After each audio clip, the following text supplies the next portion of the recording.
Viewers, ज़फ़र्स tube से खुश आमदीद। और आज आपके लिए नेचुरल लैंग्वेज प्रोसेसिंग के हवाले से जो है वो लेक्चर लेकर आ रहा हूँ। वीडियो डेडिकेट करूँगा सर ज़ुबैरुद्दीन और सर सैयद मोहम्मद हसन। बोथ जो है वो सिंध मदरसतुल इस्लाम के मेरे टीचर हैं, सिंध मदरसतुल इस्लाम यूनिवर्सिटी से। इसकी प्री रिक्विजिट की बात की जाए नेचुरल लैंग्वेज NLP की, तो कंपाइलर कंस्ट्रक्शन के कुछ कॉन्सेप्ट्स क्लियर होने चाहिए। प्रोग्रामिंग लैंग्वेजेस के बारे में आपको पता होना चाहिए। जो NLP या आर्टिफिशियल इंटेलिजेंस में है उस पर पाइथन पे काम करेंगे, तो आपको एक लेक्चर में इंशाल्लाह इंस्टॉलिंग एनाकोंडा और जुपिटर जो भी हम प्रोजेक्ट है उसके लिए वो आगे डिस्कस करेंगे कि उसमें हम प्रोजेक्ट किस तरीके से कंपाइल कर सकते हैं इस कोर्स के अंदर। नेचुरल लैंग्वेज प्रोसेसिंग की अगर हम आम लफ्ज़ों में डेफिनेशन देखें तो एक ऐसी एबिलिटी जिससे आप कंप्यूटर को एनालाइज करवाते हैं या आप कंप्यूटर को समझाते हैं अपनी ह्यूमन जनरेटेड लैंग्वेज। और जैसे कि मैंने डिस्कस किया था कि कंपोनेंट है ये आर्टिफिशियल इंटेलिजेंस का। मज़ीद आगे बढ़ते हैं और इसकी कुछ टाइप्स के बारे में देखते हैं। तो NLP की दो टाइप्स यूजुअली कोर्स में हमें पढ़ाई जाती हैं। वो है NLP हार्ड, जिसमें जो आपके चेस गेम्स होते हैं, स्ट्रेटेजिक प्लानिंग, उसमें हम बात करते हैं, और NLP स्पेस जिसमें हम सैटेलाइट्स वगैरह में जो है वो डीलिंग करते हैं। उसी के साथ साथ जो मेन टॉपिक है नेचुरल लैंग्वेज प्रोसेसिंग का, वो ऑफ कोर्स आपकी लैंग्वेज ट्रांसफॉर्मेशन है।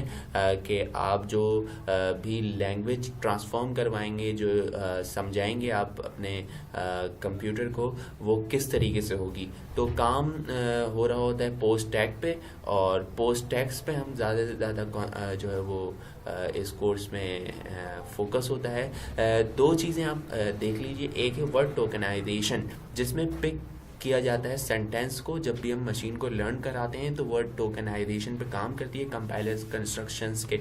ऑफ कोर्स ये सारे कॉन्सेप्ट्स हैं। पोस्ट टैगिंग सुपरवाइज लर्निंग होती है। मिसाल के तौर पे आपने कंप्यूटर को कोई भी जो है वो इंग्लिश वर्ड दिया, अब वो उसको चंक्स ऑफ वर्ड्स में तोड़ देगी। Post tagging chunking of word भी कहलाती है। ये सुपरवाइज लर्निंग होती है। इसमें X और Y वेरिएबल्स गिवन होते हैं। तो ऑफ कोर्स यहाँ पे हम कुछ ऑलरेडी वेरिएबल्स दे देते हैं, उसकी पोस्ट टैगिंग कर देते हैं। इंग्लिश के जो एक पेंट्री बैंक है, आगे हम पढ़ेंगे, उसके हिसाब से जो है वो आपका कंप्यूटर ये सारी ट्रांसलेशन करता है। या की जो है वो कॉन्सेप्ट्स क्लियर होने चाहिए पार्ट्स ऑफ स्पीच के, ताकि आप समझ सकें कि नाउन कौन सा है, प्रोनाउन कौन सा है। जब भी इंग्लिश सेंटेंस हम कन्वर्जन करेंगे उसकी, या हम जो उसकी डेरिवेशंस और रूल्स को ड्राइव करेंगे। एक कॉन्सेप्ट और देख लीजिए, इंफॉर्मेशन एक्सट्रैक्शन का है। इंफॉर्मेशन एक्सट्रैक्शन में हम डाटा माइनिंग और सेंटिमेंट, जो क्लासिफिकेशंस होती हैं, जो इमोशंस होते हैं, उनसे डील कर रहे होते हैं। आप कुछ भी मिसाल के तौर पे विकिपीडिया पे सर्च करते हैं तो आपने देखा होगा कि साइड में कॉलम आ जाता है एक बना हुआ, उसमें जो मेन कीवर्ड्स होते हैं उससे आपको पूरी टैक्स की जो एक्सट्रैक्शन होती है उससे मेन कीवर्ड, जैसे अपने किसी राइटर के बारे में फाइंड आउट करना है तो उसकी डेट ऑफ बर्थ, उसकी प्लेस, उसके कौन कौन से बुक्स हैं वो सारे, या उसको कोई अवार्ड मिला है तो वो सारी चीज़ें एक्सट्रैक्ट कर लेता है ये। एम्बिग्यूटी आ जाती है।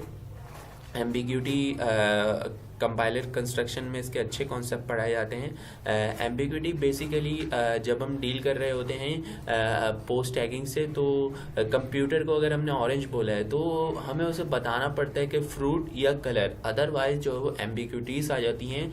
क्योंकि जो रूल्स हैं NLP में वो CFGs में काम करते हैं, कॉन्टेक्स्ट फ्री ग्रामर होता है। मुख्तलिफ तरीके से जो है वो रूल्स बन सकते हैं। तो नेक्स्ट वीडियो में इंशाल्लाह हम बात करेंगे parts of speech post tagging की। उसमें ये जो आपकी एम्बिग्यूटी और दीगर जो चीज़ें वो क्लियर हो जाएंगी। पार्सिंग और सिंटैक्स सेकंड लेक्चर होगा। सेकंड लेक्चर मिलते हैं आपसे। अल्लाह हाफिज़।